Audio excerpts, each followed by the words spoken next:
Hey gang, Ashrak here and welcome back to my channel. As some of you that follow me closely may already know, I've been working on a FDM 3D printable action figure for a while. I've been on and off with my FDM project, but I've finally got an update that I can share with everyone. Now this by no means is a finalized and perfected figure. I call this my beta figure after all my alpha tests, joint tests where I printed a whole bunch of individual joints, and I just wanted to do a video so that I can document my progress and get suggestions and feedback from everyone. So before we go any further, let's talk about our sponsors. This video is sponsored by pcbway. Thank you pcbway for sponsoring this video. pcbway is a prototyping and manufacturing service that can help you prototype your PCBs as their primary offering. However, pcbway also provides an excellent 3D printing service that allows you to print with a wide range of materials like PLA, ABS, resins, and even metal. They also employ various 3D printing technologies such as FDM and SLA, which are able to get us amazing 3D printed results for our strength and quality needs. Quotes are provided almost instantly, and their quality control standards are what impressed me the most. So if you need to 3D print something but buying a 3D printer is not suitable for you, or you want to see what a 3D printer can do without having to commit to an expensive 3D printing machine, pcbway has the solution for you. So please check out pcbway and their services from the link in the description below. So all of the figure parts can be printed with minimal supports and have a direct surface that can sit directly onto the build plate. I think that since it can sit on the build plate, it makes it easier for us to print with more contact area with a flat surface to minimize peeling from the build plate as well, and also minimize the need to add more supports to the print. So while we watch the time lapse of the support removal and cleanup, we can take this time to go through some of the settings that I've used for this printer. For beginners, all the parts have been printed on the Bambu Labs P1S using the Bambu Labs basic PLA material, and I'm using the Bambu Labs 0.08 mm extra fine for the X1Z as my template profile. Some key things I changed to make this figure sturdy are that I changed the wall set to 2 loops, sparse infill to gyroid, and 75% density to give the parts more structure and strength. Supports are enabled and set to tree, auto, on build plate only, and remove small overhangs. For bed adhesion, I have added a brim with the type set to outer brim only, and it is set to a brim width of 5, and all other settings remain unchanged from the default profile. We do not have too many supports on the printed parts, but there are some supports that need to be removed before we can assemble our figure. Most of the supports will come off super easily as they only act as a bed adhesion support, most notably on the shoulders, forearms, calves, and thighs. The brim peels off really easily from the parts, and if you have a small sliver of the brim still attached to your figure, you can easily trim it down with an X-Acto knife. The trunk had a few supports that needed to be cleaned up post printing, specifically along the articulation system line, since it's a long tube structure that the thigh pegs can snap into, so I had to clean this extra well. The torso supports will also come off quite easily, but a set of snippers will come in handy to get the supports off effectively. The fists have a very irregular surface without any flat spots, so I had to put some supports to get a decent result, and cleaning wasn't too difficult, but there are some rough edges. The elbow and knee joints also do not have a flat surface that we can plop onto the bed. This has to be another annoying support removal task on this figure. I will come up with a better way to print the knees and elbows to minimize supports in the future. However, the other issue with the supports on the knees and elbows are that they also cause some rough edges that rub against other parts, so I made sure to clean these extra well. The abdomen is another part that needs minimal support, so that came off quite easily. I also had a slight issue with the biceps since the supports creep into the articulation allowance that causes the support to be stuck inside the model. A bit annoying, but not a major concern. To assemble the figure, I have used snap-on joints to make it easy for the joints to flex and fit onto the figure. We start with the bicep joint, which is a bit tough to get into, so a little bit of force is expected here. Once the joint is in, it is very sturdy and very hard to take off, so it feels very secure. The elbow joint has a double snapping mechanism, so we can snap it onto the bicep and also the forearm. The forearm will snap onto the other side of the elbow using the same mechanism. The full range of motion is a little bit lacking at the moment, so I'll need to work on it a little bit in the future, but I think I'll get more bend out of it once I update it, but for now it works. The shoulder joint will also snap onto the figure the same way into the shoulder, and I'm really happy with how this works at the moment. I think this is one of the better joints that I've designed. Then we move on to the wrist joints that will snap onto the wrist, so we can pop the whole assembly into the forearm and secure it in place. We can do the exact same with the other arm and get the other arm set up. With the arms, I'm really happy with the shoulder connection and the shoulder to bicep connection. I had some success with the elbow before, but for some reason on this print, I didn't have the same snapping mechanism that I expected because it doesn't snap in and it doesn't stay in.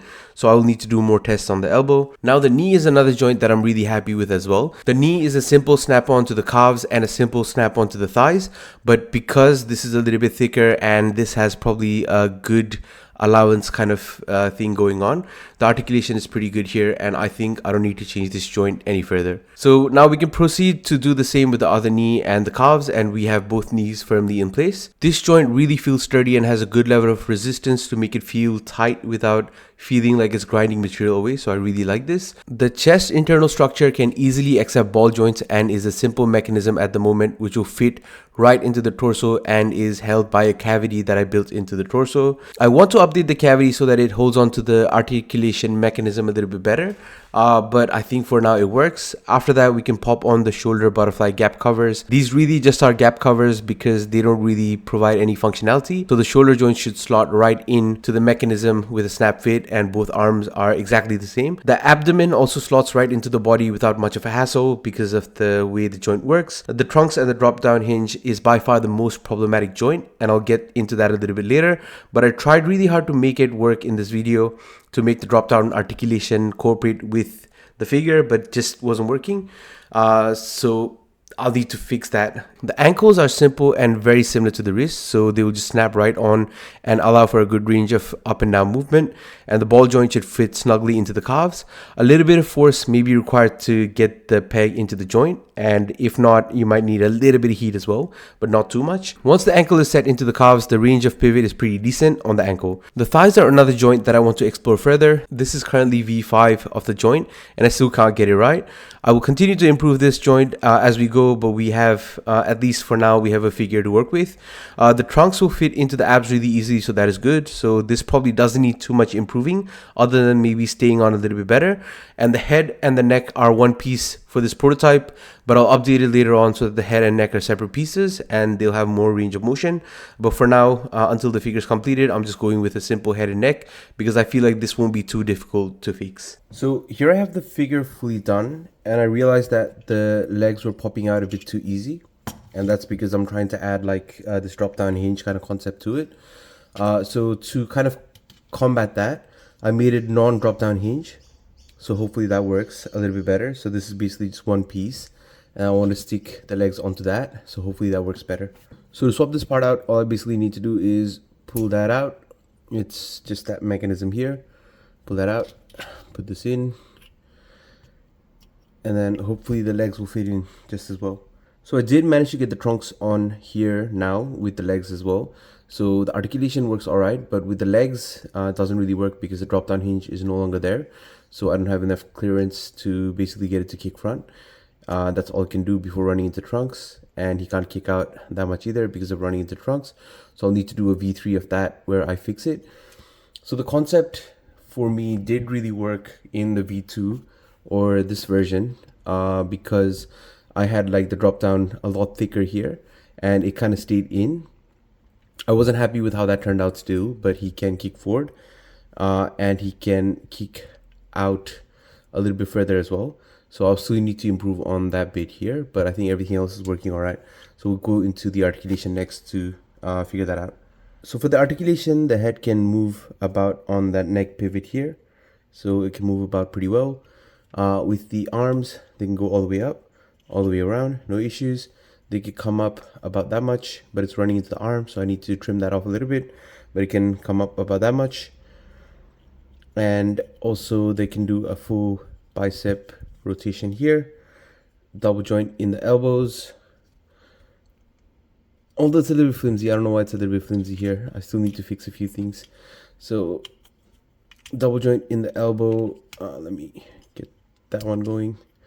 All right, still a prototype. So again, this one I let the PLA cool for an entire day before I put this one together because I wanted to do it on video. So it's a little bit weaker and doesn't pop well. So I'll do the articulation, the rest of the articulation on this figure, which because I assembled it as soon as it came out of the printer, it was probably hot.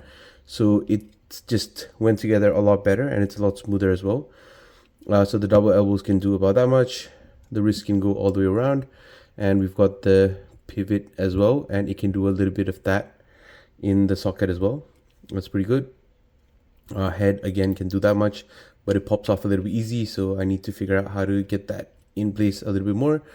Abs can go forward about that much, so that's pretty decent. Can go back about that much, but gets a little bit gappy up front. The lower waist can turn around, the upper can turn around without any issues as well. So it adds to the posability. The drop down hinge does activate slightly, and it allows for a bigger kick forward. So you can kick forward about that much and then kick up about that much. We've seen that before. The double joint in the knees can go all the way back. So that's probably one of the better joints. It can go all the way back, and the ankles can go around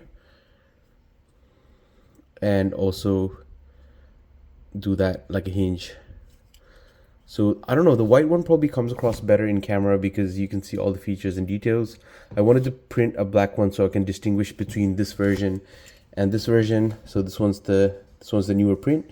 Obviously this one stayed on the build plate for longer, so it probably cooled down, and when I was forcing it onto the parts, it probably got like a little bit more damage. This one I put together like maybe 10 minutes after it stopped finished printing, so the parts were probably still a little bit more pliable and went on a little bit better. So I'm still experimenting with that, but these are the two versions we have so far. So the FDM base bodies are exactly as tall as the resin base body, and they're similar in comparison to the Mafex, the Marvel Legends, and the DCUC figures. However, they are smaller than 7-inch action figure lines like the Mattel WWE action figures or the McFarlane DC Multiverse action figures, but the best part about 3D printing is they can be scaled really easily. So all in all, I think that this figure is coming together well. There's a lot more that needs to be done to clean up the joints and make everything stay together better. The elbows just need a small tweak, but the hips will need a major overhaul. Most of the other joints are working well so far, so all I can do is improve on them from here on. I will be figuring everything out and make an update video soon, preferably with the character design and not just the base body. So we'll put the AMS to use and try to get some colors on there, and the next figure should look amazing. I also have some amazing PETG filament from Sanlu that I really want to try out and hopefully get some amazing results with. So I'll be putting it up into some shorts and some videos as I experiment with it, so stay tuned for that as well. Thank you again to pcbway for sponsoring this video and helping me bring this video out for you guys. I will also be working on my tutorial series soon, so please let me know what character you would like to see in the comment section below. I might choose one from your suggestions, so that would be awesome if you can put something down in the comment section below. Thank you so much for watching this video, and I hope this was enjoyable. Lots more to come in the near future, so please stay tuned. Some likes would always help, and if you want to stick around and find out more about my experiments, please subscribe to this channel, and I'll see you guys in the next video.